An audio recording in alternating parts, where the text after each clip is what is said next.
estar conosco. Bom? Na quarta-feira que vem, então hoje é o nosso último dia da série expositiva de Lamentações, né? E no domingo, na quarta-feira que vem, já começamos a quarta livre, né? Teremos palavra normal, mas não teremos, né, a série por enquanto. Vamos dar um tempo aí para descansar. Depois nós retornamos com uma nova série. E aí, quero te fazer um desafio, que é legal. Talvez você fale assim, pastor, eu quero ouvir sobre esse tema na igreja. E acho que eu nunca ouvi pregar hoje sobre eu quero ouvir uma série dentro desse tema bíblico. Então, o que a gente vai fazer? Vou arrumar uma caixinha até domingo, vou colocar a caixinha lá atrás, aí você vai poder escrever o que você acha, o que você deseja, vamos colocar na outra. E aí vamos ver quais serão as suas que você gostaria de ouvir. Amém? Não é só eu que vou pregar, aí vai incluir tudo vai pregar e da nossa igreja também. Tá? Conversei com o pastor Mateus e em nome de Jesus nós vamos separar o mês aí. Vai ter o mês da escatologia aqui na igreja. Amém? Amém, irmão? Amém. Você não quer aprender sobre a volta de Jesus? Amém. Pastor Mateus Alves, que é um cara assim, que estudou sobre tudo escatologia, tem aprendido mais ainda, estudou todas as outras linhas teológicas sobre escatologia, e ele vai trazer uma linha aqui que eu também compartilho com ela, tá? Então nós vamos aprender sobre a volta de Jesus, o arrebatamento, a grande tribulação, sobre as testemunhas, quem são as bestas, a besta do mar, que sobe do mar, a besta que sobe da terra, entre outros, tá? Como vai se dar a nova Jerusalém, novos céus e a nova terra, é literal, é figurativo, o que Apocalipse quis dizer com isso? Nós vamos estar avisando direitinho, vamos fazer a inscrição, amém? Vai ser maravilhoso aqui, nós temos esse tempo. Eu acredito, vamos tentar pôr na quarta, se for na quarta vai ser melhor ainda, né? Mas a quarta dele tem lá no gaveta, mas vamos ver, senão a gente vai pegar outro dia da semana, amém? E tem mais novidade vindo aí. Se Deus quiser, a gente vai anunciando no decorrer da série. Eu acredito que é só. Quarta-feira passada nós damos início aqui à venda, né?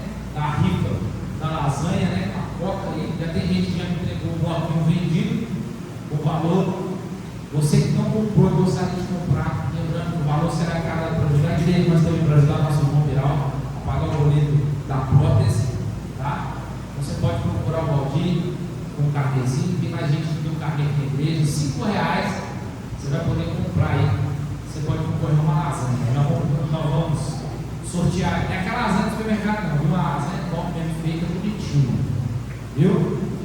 Vai ser sorteado no dia 12 de fevereiro, você vai pegar, aí você já vai saber que no domingo você não precisa fazer comida, no domingo nós vamos entregar para você lá na sua casa, amém? E a lasanha é a Coca-Cola já, geladinha, tá bom?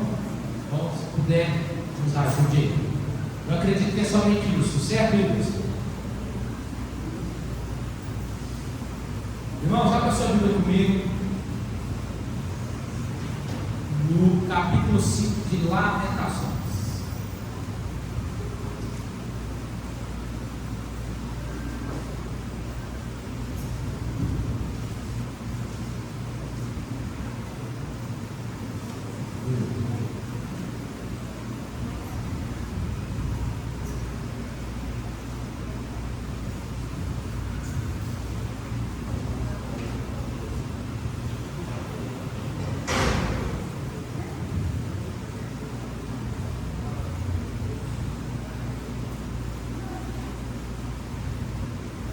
Encontrou? Nós vamos falar mais 22 versículos, como foi na semana passada, no capítulo. Mas eu quero fazer diferente com vocês aqui. Hoje nós vamos nos expor. Eu vou dar a introdução aqui, a gente vai ler o versículo e falar. Pode ser? Amém? Temos 22 versículos aqui para expor. Versículos indicativos que, diferente dos 5 poemas, ou melhor, dos 4 poemas ou dos 4 lamentos que nós pregamos aqui, esse capítulo se assemelha mais a uma oração do que uma canção de lamento.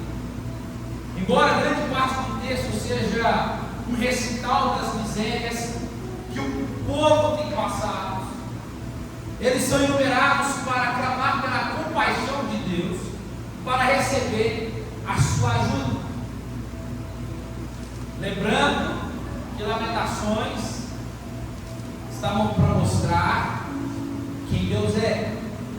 Estamos para lembrar aqui para nós que Lamentações, além de mostrar quem Deus é, está de fato mostrando a ira de Deus sendo manifesta contra o seu povo.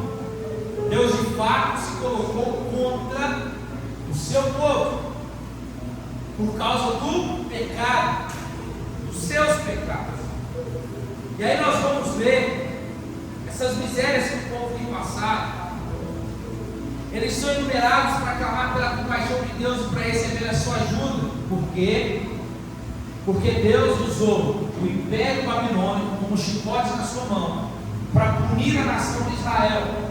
Babilônia então entra para dentro de Jerusalém, destrói os muros de Jerusalém, destrói o templo de Jerusalém e leva cativeiro o povo de Israel, todo o reino do norte, que foi levado pelo Império Assírio, e depois o reino do sul, Judá. Nós estamos falando aqui de Judá, então, que foi levado por último lá para ficar preso durante 70 anos, e foi anunciado, predito pelo profeta Jeremias. E aí nós estamos diante aqui dessa ira de Deus manifesta. O que Deus causou nessa nação? Deus acabou com tudo por meio da Babilônia. Deus não deixou sobrar nada em pé. Nós vimos na semana passada que não ficou pedra sobre pedra em Jerusalém.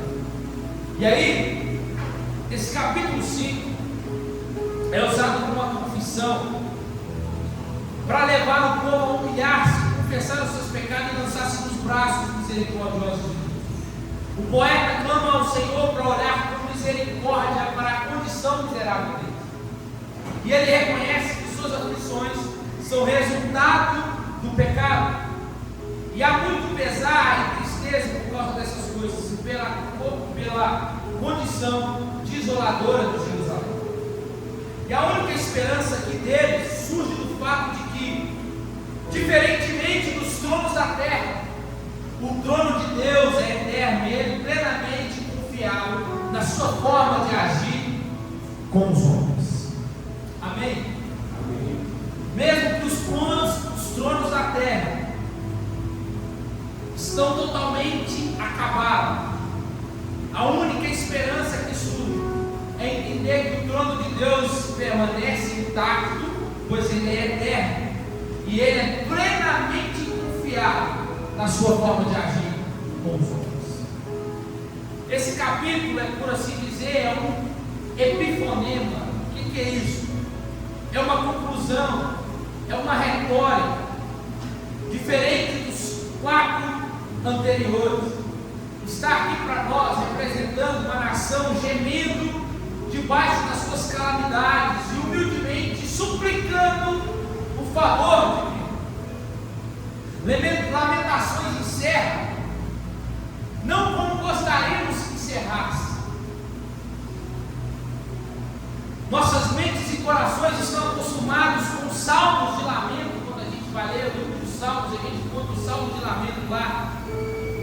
Quando você começa do meio para frente, Deus parece que Deus aparece intervendo na vida do salmista, na situação do salmista, e o mesmo começa a cantar louvores, porque Deus interviu, porque Deus livrou, porque Deus intermediou, porque Deus nos salvou.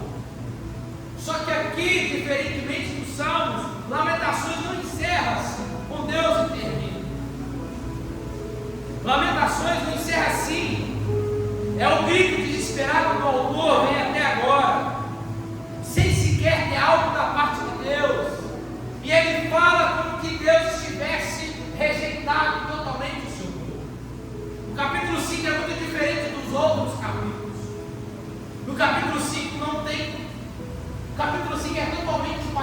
desconexo.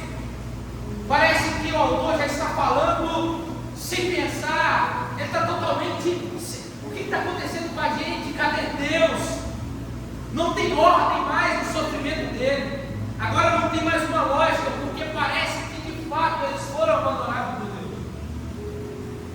E nós chegamos agora em uma completa... O que eles chegam agora é uma completa no capítulo 5. Nós vemos o povo, juntamente com o autor, em uma completa exaustão espiritual, física e mental. O autor agora está desesperado, porque ele olha para aqueles deuses que eles confiaram nos 4 capítulos anteriores, e que esses mesmos deuses o haviam abandonado. Aquilo que eles viam como futuro não se completou. Por isso esse lamento começa com uma oração, e o título do sermão é uma oração desesperadora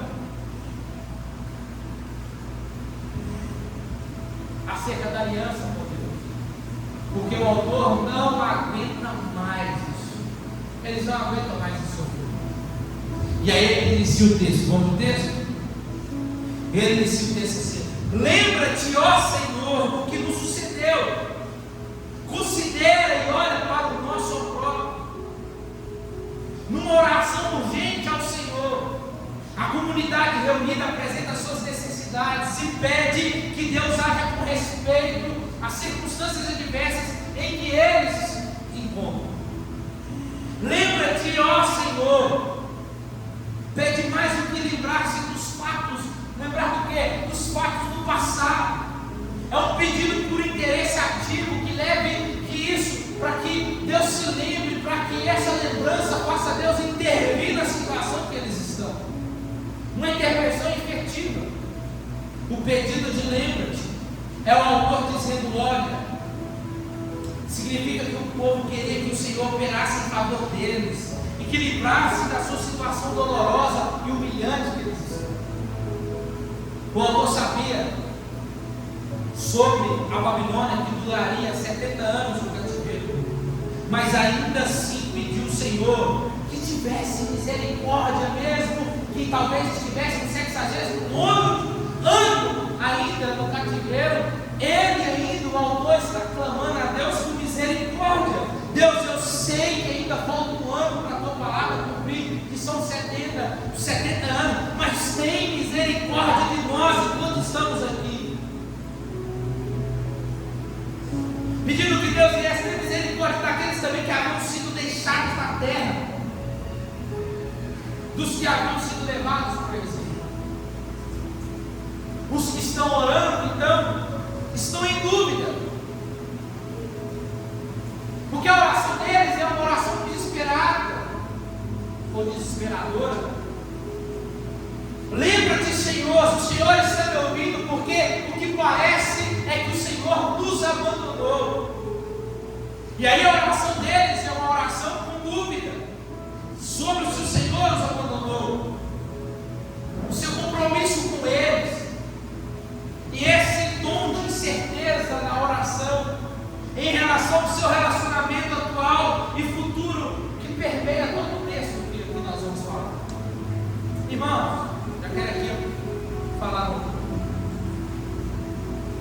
como que está o nosso relacionamento com o Senhor e Deus da nossa vida. Talvez você tenha se perguntado aonde está o Senhor, mas talvez o Senhor te perguntasse aonde está você. Porque o meu e o seu relacionamento não depende de Deus. Porque o que Deus já teve que fazer, Ele já fez.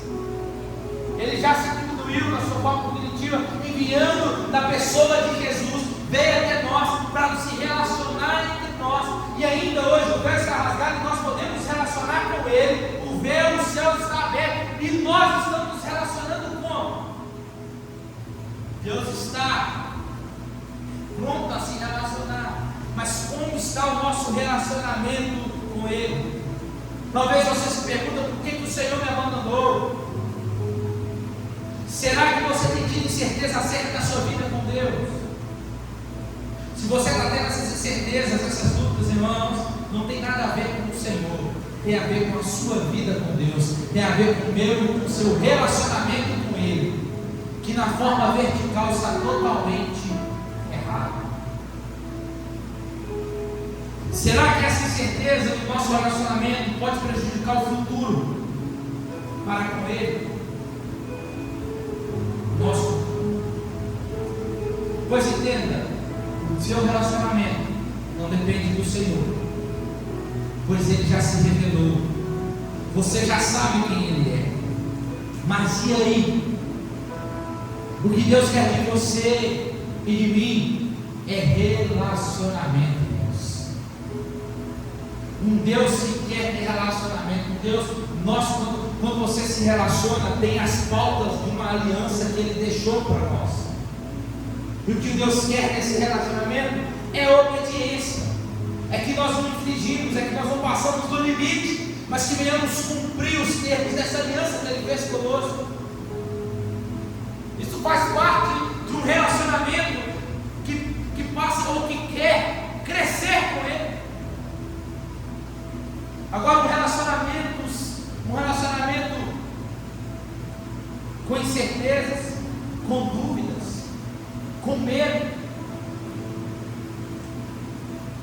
Se Deus não está fazendo algo, não quer dizer que Ele não está escutando, como a oração do poeta. Lembra disso. E o que nós vemos aqui é que Deus não fala nada até agora. Ah, não, eu não vou parar, eu oro e Deus não fala nada, continua orando. Quanto tempo de oração? Não sei. Modo de orar? Também não sei. O que importa é que você esteja falando com Ele. É lavando a vasilha, é na cabine do caminhão, é arrumando a casa, é no ônibus, é no caixa, seja onde for, desde que você esteja falando com Ele. Relacionamento. Como é que eu vou falar com Ele se eu não conheço? Vai ter a palavra.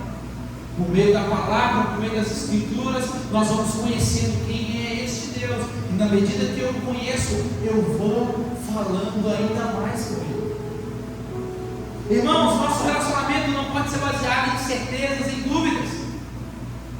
E se Deus ainda não está fazendo nada, não quer dizer que Ele não esteja escutando, Ele só não quer fazer. Porque entenda, a mudança não tem a ver com Ele, a mudança tem que ser nossa. O posicionamento tem que ser meu e seu, em querer mudar, em querer se relacionar.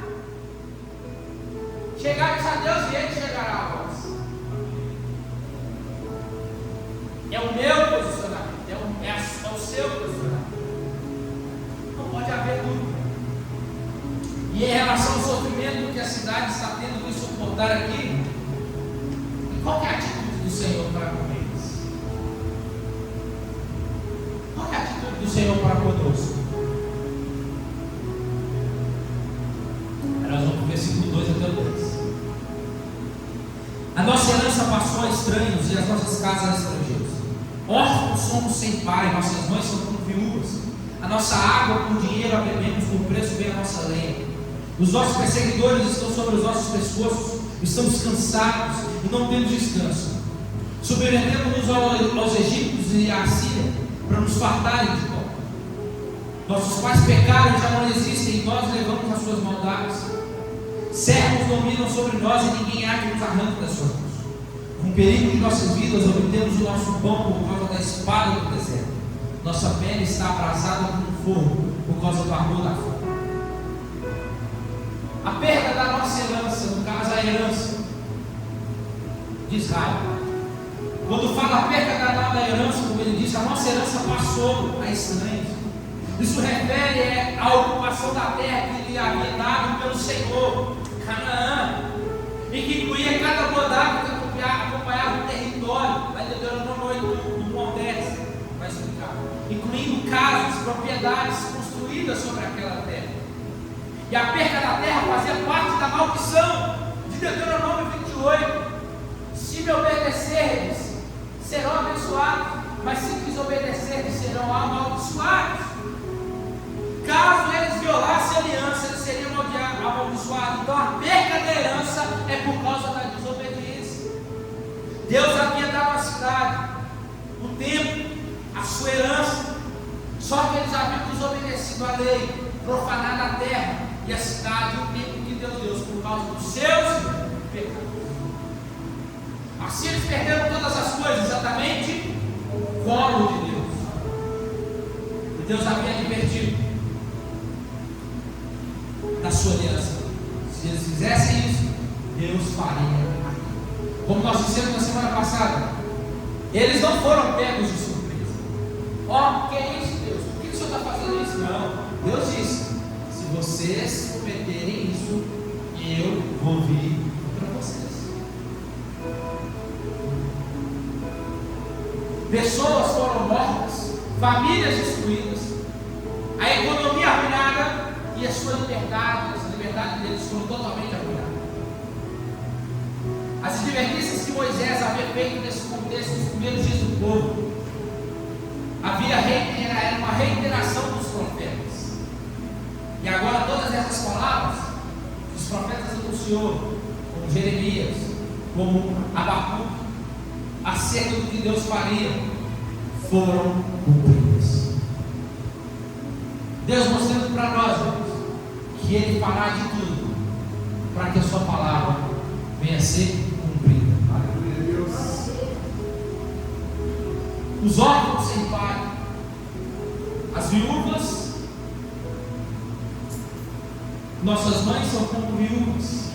No mundo antigo, a viúva, o órfão, eram considerados especialmente expostos à penúria e à opressão por causa da perda do provedor e o protetor da família, o homem. Por isso o texto diz: sem pai. Pode-se dizer aqui, talvez, um pai de família. Ou ele poderia ter sido morto, ou ele foi levado, deportado para o exílio. Mas a necessidade resultante aqui seria a mesma. Os pais humanos poderiam ter sido mortos ou deportados. Mas e Deus? Ele continua sendo o pai dos órfãos e das viúvas. É isso que eles estão dizendo. Ele ainda se importa com os vulneráveis e indefesos. É isso que ele está dizendo. O autor está dizendo aqui: beleza, nós ficamos sem pai.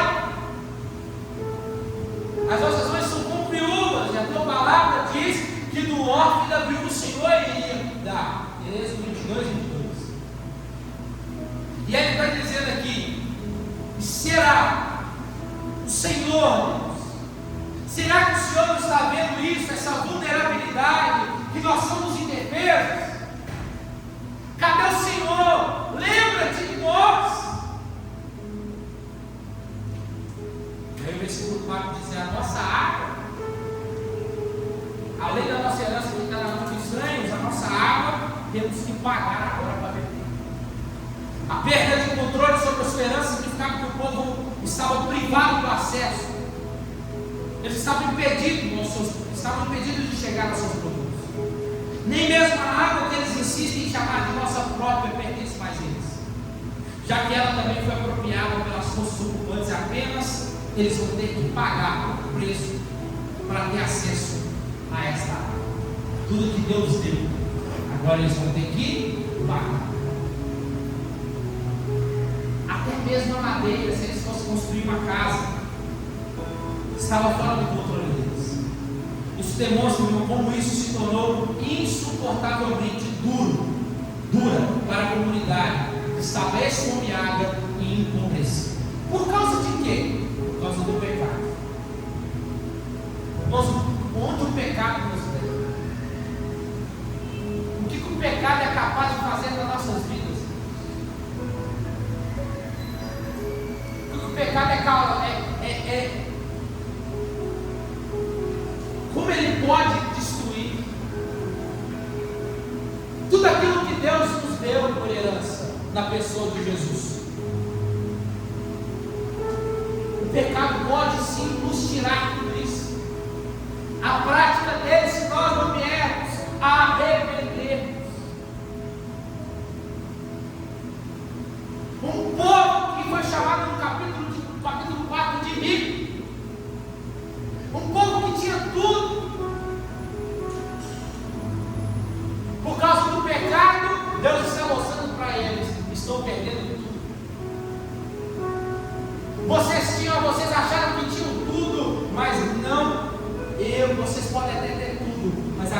vocês não têm nada, principalmente a minha presença. Deus tirou tudo e se retirou também. Agora eles estão ao léu.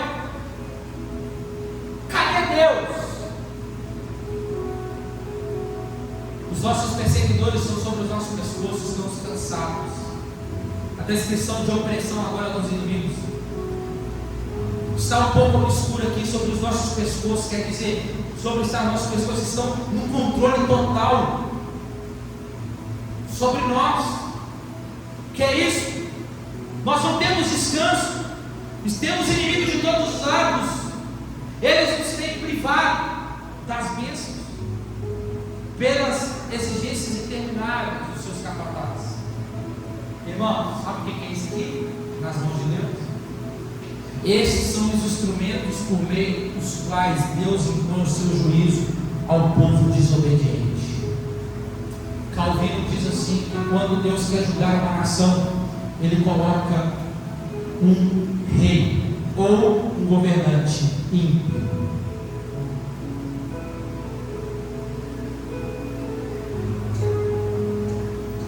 E se Deus quiser tratar com a gente? E se Deus quiser tratar com o seu povo? Nós estamos falando no âmbito de povo de Deus. E se Deus quer tratar conosco como igreja? Se Deus quer alinhar algumas coisas nos nossos corações, se Deus quer direcionar algumas coisas nas nossas vidas aonde nós estamos confortáveis demais, Deus está talvez nos chamando a atenção para que nós venhamos nos voltar para Ele e não ficar preocupado com governantes, entendendo que a nossa esperança não é nele, a nossa esperança é no Senhor, o nosso Deus. Quanta idolatria nós vemos aí.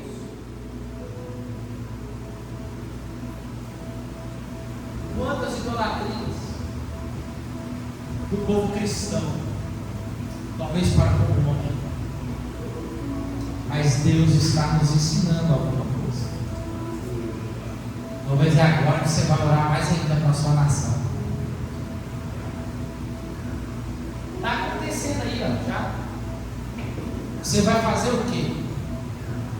Eu vou orar. É agora que Deus quer ver você. Lembra que eu já preguei aqui? Deus levantou vários reis de Israel, mas vários reis ímpios também, para julgar a nação de Israel. O que Deus quer fazer com a nossa nação, compete a Ele fazer, porque a vontade dele é a nossa. Aceitar, porque a vontade dele é sempre boa, perfeita e agradável. Amém? Amém. Nosso coração, irmãos, é uma fábrica de ídolos. Nós temos que nos preocupar com isso. Versículo 6: submetemos aos egípcios e à Síria para nos fartarem de pão. Em outros textos, o Senhor talvez está dizendo: nós temos a nossa mão. O que é isso? Eles estão confirmando o acordo, eles estão jurando lealdade ao Egito e à Síria. Mas escuta, quando fala Egito e a Síria, que a Síria já tinha passado há muito tempo já. Aqui eles estão dizendo que toda a ajuda solicitada às nações do sul até o norte.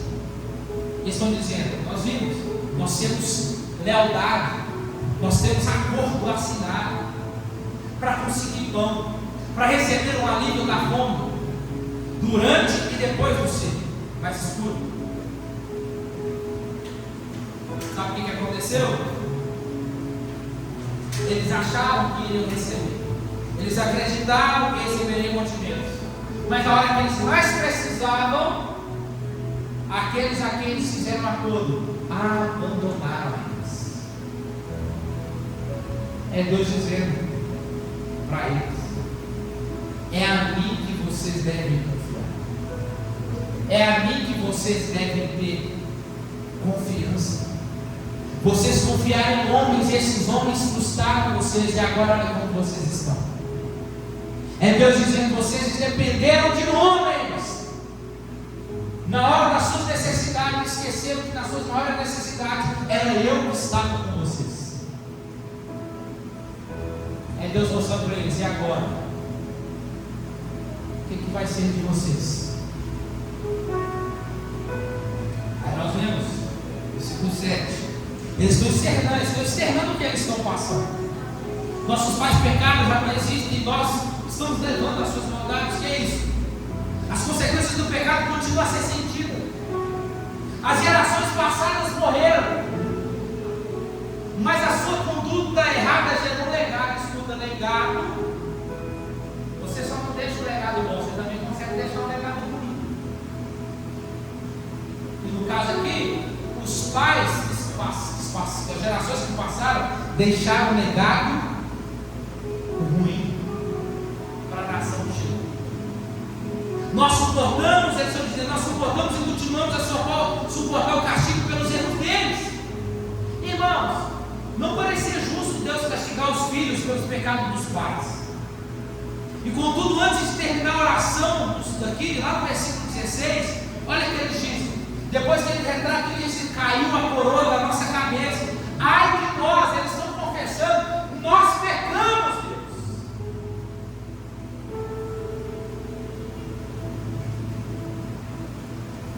Eles se arrependeram, mas eles estão pagando pelo pecado dos seus pais.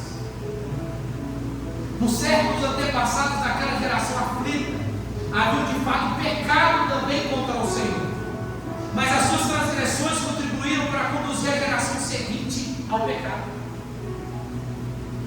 O que eles fizeram contribuíram para a outra geração continuar fazendo, indo contra o Senhor. Irmãos, Deus lança sua ira sobre os pais e sobre seus filhos quando os filhos comportam-se como seus pais. Vou repetir. Deus lança sua ira sobre os pais e sobre os seus filhos quando os filhos comportam-se como seus pais.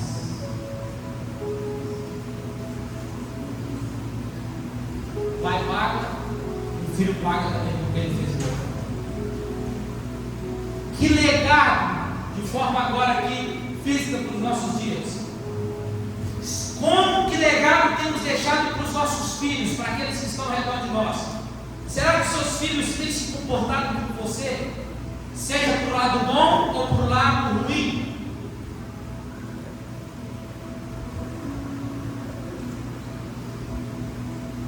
E aí? Se for pelo lado ruim, tanto você quanto o seu filho sofrerá a ira de Deus. Agora a outra pergunta é: você como filho de Deus, será que você tem parecido com o legado? Você tem dado continuidade ao legado que o seu Pai Celeste deixou por meio de Jesus?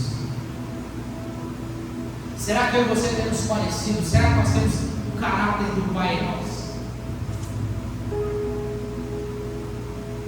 É para você pensar nisso.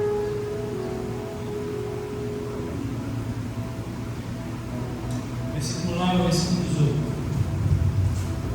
Com o perigo de nossas vidas, obtemos o nosso pão por causa da espada do deserto. Nossa pele está abrasada com fogo por causa do ardor da fome. Forçaram as mulheres de Sião e as virgens da cidade de Judá. Com suas mãos enforcaram os príncipes, os velhos não receberam honra. Aos jovens obrigam a moer, os meninos tropeçam debaixo das cargas da lenha.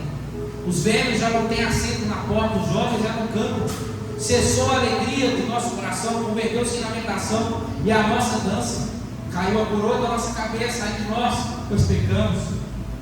Por causa disso desmaiou o nosso coração, por causa disso se escureceram os nossos olhos. Pelo monte de Sião que está assolado, andam as raposas. Irmãos, esses versículos todos aqui que nós acabamos de ler retrata para nós a tristeza de Israel, o que eles estão passando. Não alegria, não havia mais alegria em Jerusalém. A cidade que era coroa, a coroa cai.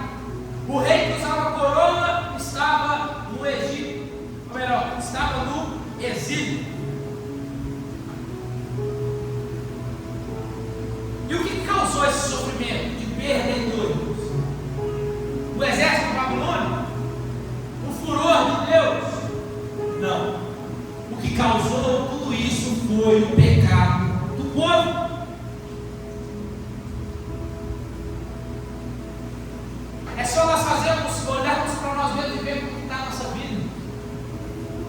Parar de falar que é o diabo, que é culpa do diabo, que é o diabo que faz isso, que é o diabo que faz aquilo. Não é você mesmo, sou eu mesmo.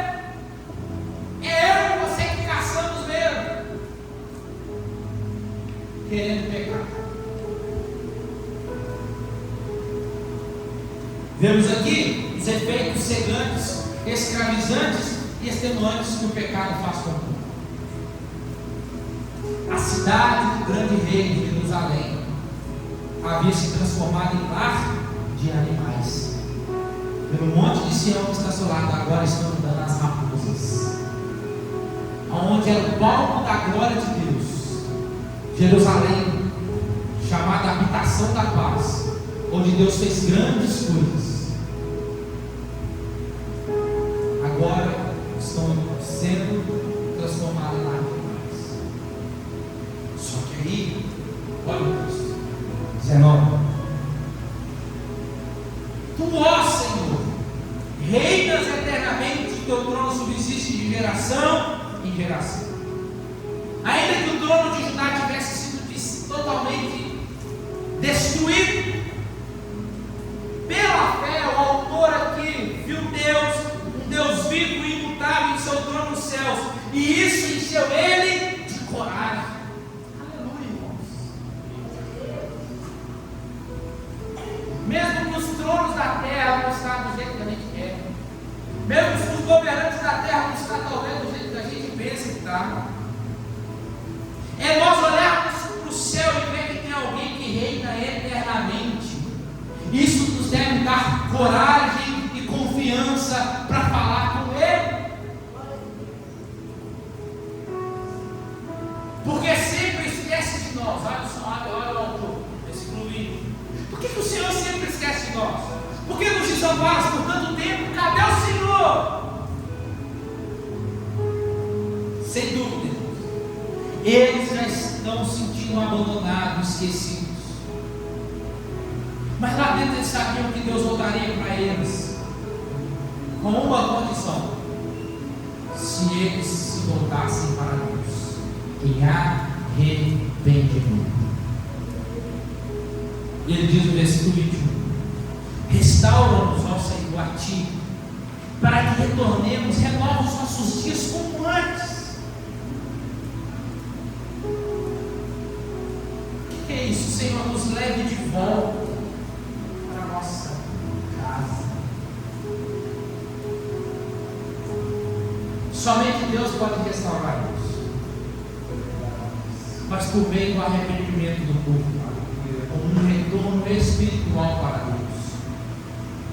Um homem só pode se converter e voltar para Deus se o Espírito Santo convencer do pecado e do juízo. Sem a presença de Deus na vida deles, jamais poderiam voltar. E eles sabem disso. Jamais poderiam ser restaurados se Deus não fizesse nada. Eles fazem uma oração bastante pessimista e sincera, pedindo a renovação e a redenção deles. Aqueles apertos,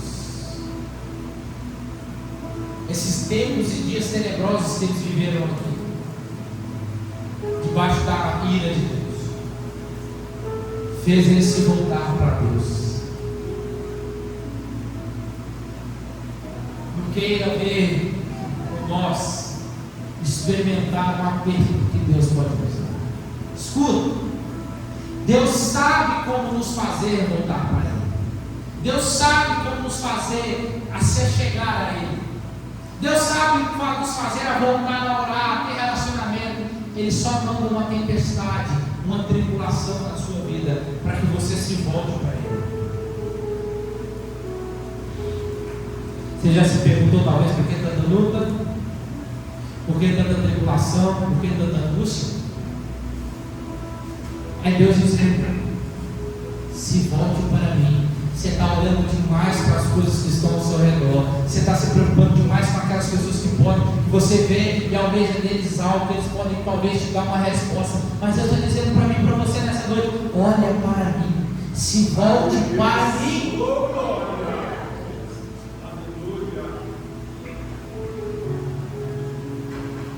E aí ele diz: renova os nossos dias como antes.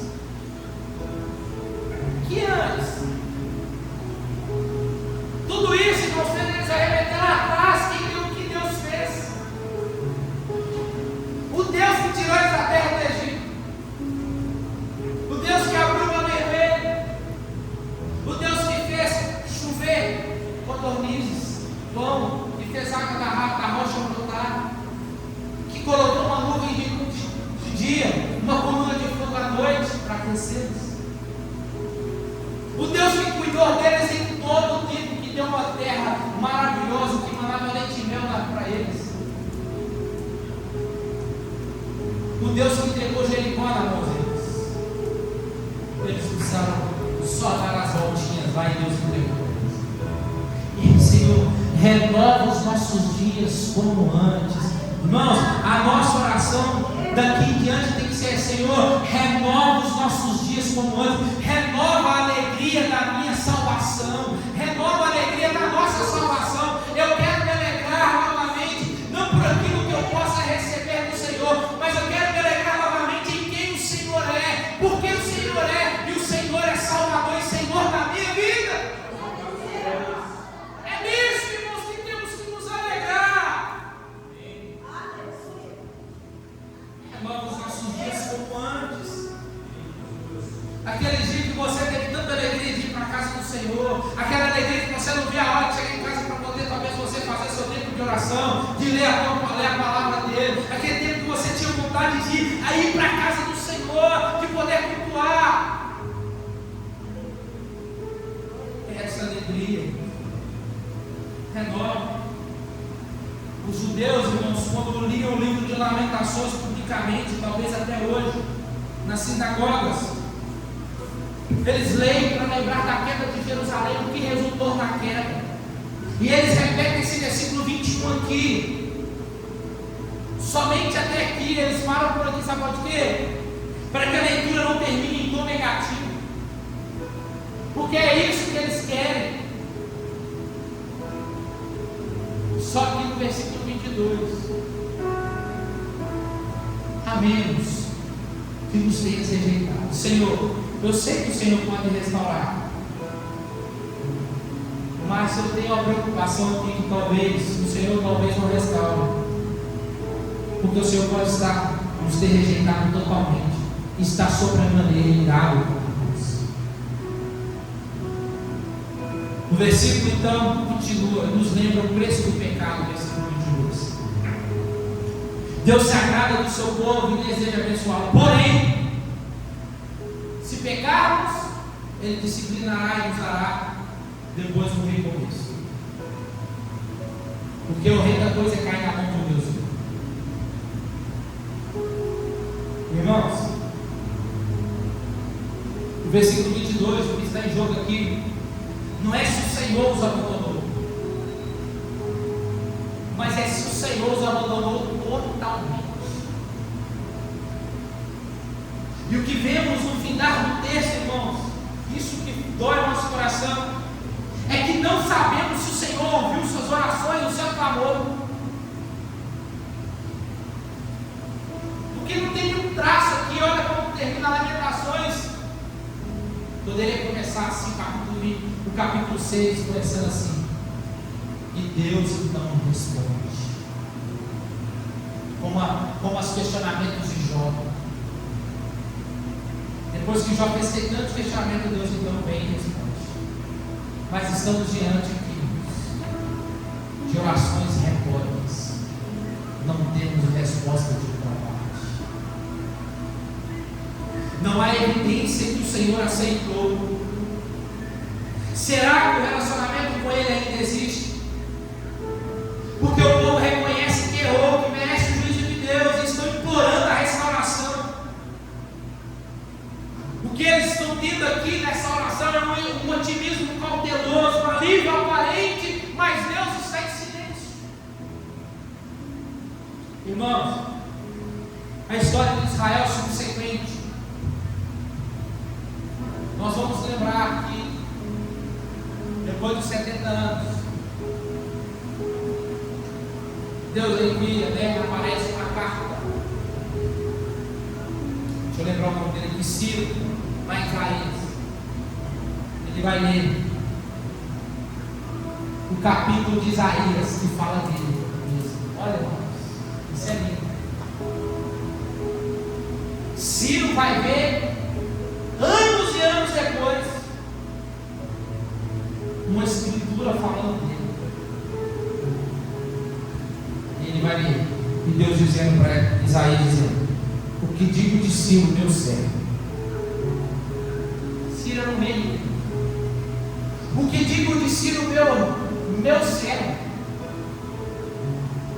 Depois de Nabucodonosor, veio vários outros reis, rei Dário, na época de Daniel, até chegar em Ciro, 70 anos depois. Anos depois que a escritura foi escrita por Isaías, Ciro pega e fala assim: opa, como assim? Tem um nome meu no livro de Isaías e está lá: Ciro, meu servo. E está lá Deus dizendo assim: ó, você libertará o meu povo, dará a eles a carta de euforia, e eles voltarão para casa. E aí entra os Salmos de número 126, que aí é eles retornam. Mano, imagina isso aqui. Se você quer ouvir a exposição do Salmo 126, vai lá no canal do YouTube, está tudo lá. Mas olha, o Salmo 126 é o contexto da volta deles. Eles estão retornando para casa. Ciro, imagina o Ciro chegando lá na porta lá para libertar. Gente, vocês estão livres. Como assim? Como assim vocês estão livres? Pode voltar para casa. Irmão. E aí, olha esse Salmo 126. Quando o Senhor trouxe os exílios que voltaram a Sião, estávamos como os que sonham. A nossa boca se encheu de riso, a nossa língua de cânticos de alegria. Restaura-nos, ó Senhor, como antes.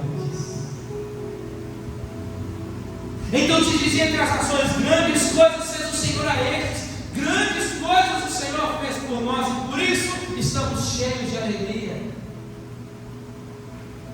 E Ele vai repetir: restaura, Senhor, a nossa sorte.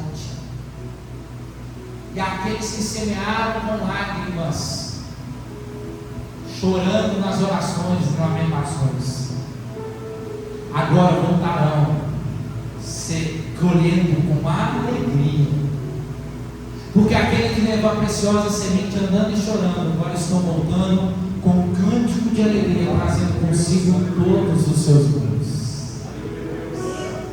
O Salmo 126 é o Salmo da restauração, irmãos. Eles retornando para casa. Eles estão chegando lá e vai ver ainda tudo destruído. Aí entra o contexto de Neemias, Esdras e Zorobabel, que nós já vamos falar aqui nos domingos à frente. Zorobabel para restaurar o templo, Esdras para restaurar o povo, a identidade do povo acerca das Escrituras, e Neemias para restaurar as muralhas de Jerusalém. Deus cumprindo. E aí eu te pergunto: Deus ouviu ou não ouviu as orações do Senhor? Só que tem um porém. A história subsequente de Israel mostra que o impacto da queda de Jerusalém ainda não foi exaurido. Babilônia assim foi derrubada, eles voltaram para casa, a glória de Israel nunca mais foi restaurada, que fora no passado. Ageu 2,3 diz: Ageu, profeta pós-exílio. Deus levanta o profeta Ageu, porque o povo, no meio da construção, da restauração, começa a se preocupar demais com suas casas, em vez de se preocupar com a reconstrução do templo. Deus levanta o profeta Ageu: para de se preocupar, preocupe com a minha casa. E aí ele diz: quem de vocês viu este templo em seu primeiro esplendor? Quem? Comparado com ele, não é como nada que vocês veem agora. Deus está dizendo: o que vocês estão vendo agora nem se compara com o que passou. Agora que vocês estão querendo ver agora não pode se comparar. Lucas 13:34. a história se repetiu e Jesus começa a dizer: Jerusalém, Jerusalém, você que mata os profetas e apedreja os que são enviados. Quantas vezes, olha aí, quantas vezes eu quis reunir os seus filhos como a galinha reúne os seus pintinhos debaixo das suas asas, mas vocês não quiseram. Eis que a casa de vocês ficará deserta. Eu lhes digo que vocês não me verão mais até que diga o bendito aquele que vem em nome do Senhor. A cidade que crucificou o Messias foi novamente reduzida a cinzas em juízo que ainda persiste até hoje, espiritualmente falando. No entanto, a situação não é sem esperança, porque Deus tem esperança para Israel. Deus diz lá em Romanos 11, Paulo melhor dizendo: pois os ramos cortados podem ser novamente enxertados em sua própria oliveira. Deus tem propósito para com Israel. Mas glória a Deus, porque existe um povo que já foi enxertado uma vez na oliveira verdadeira, que é a igreja. O livro de Lamentações então apresenta com muita clareza algumas lições importantes que o povo de Deus deve aprender e lembrar. Primeiro, o privilégio traz consigo responsabilidade. Ser responsável significa prestar contas para com Deus. Segunda coisa que nós temos no livro de Lamentações: Deus é longânimo, mas chega um momento em que Ele deve disciplinar o seu povo. Quando não damos terceiro, quando não damos o devido valor às bênçãos, Ele toma as bênçãos de nós. Desfrutar das dádivas e se esquecer do doador é idolatria. Vou repetir: desfrutar daquilo que Deus pode dar e se esquecer daquele que deu é idolatria. Quarto, Deus é sempre fiel às estipulações da sua aliança, a sua palavra. Ele nos abençoa quando obedecemos e nos disciplina quando desobedecemos. Quando os pais pecam, os filhos também sofrem. Quando os líderes espirituais, irmãos, isso é muito interessante, porque os pais, o que você vê lá em Jó? Jó apresentando sacrifício para os filhos. Jó pediu perdão pelos pecados dos filhos que os filhos cometeram. Se apresenta e apresenta seus filhos ao Senhor. Quando os líderes espirituais se recusam a ouvir e obedecer a palavra de Deus, os seus seguidores vão ao pecado e ao julgamento. Sétimo e último, é possível declarar a palavra de Deus fielmente. E fielmente, nós não vemos o Senhor mudar os corações de pecadores. Vou repetir: é possível declarar a palavra de Deus fielmente, você ouvir ela fielmente sem que possa vir, e nunca ver o Senhor mudar os corações. Isso é fato. Jeremias profetizou, Abacuque profetizou. Jeremias e Abacuque foram fiéis durante 40 anos, e ainda assim a nação se tornou cada vez mais perversa. Que Deus nos ajude. Amém? Amém. Eu espero que você tenha aprendido nesses 10 sermões de lamentações. Fica de pé no seu lugar.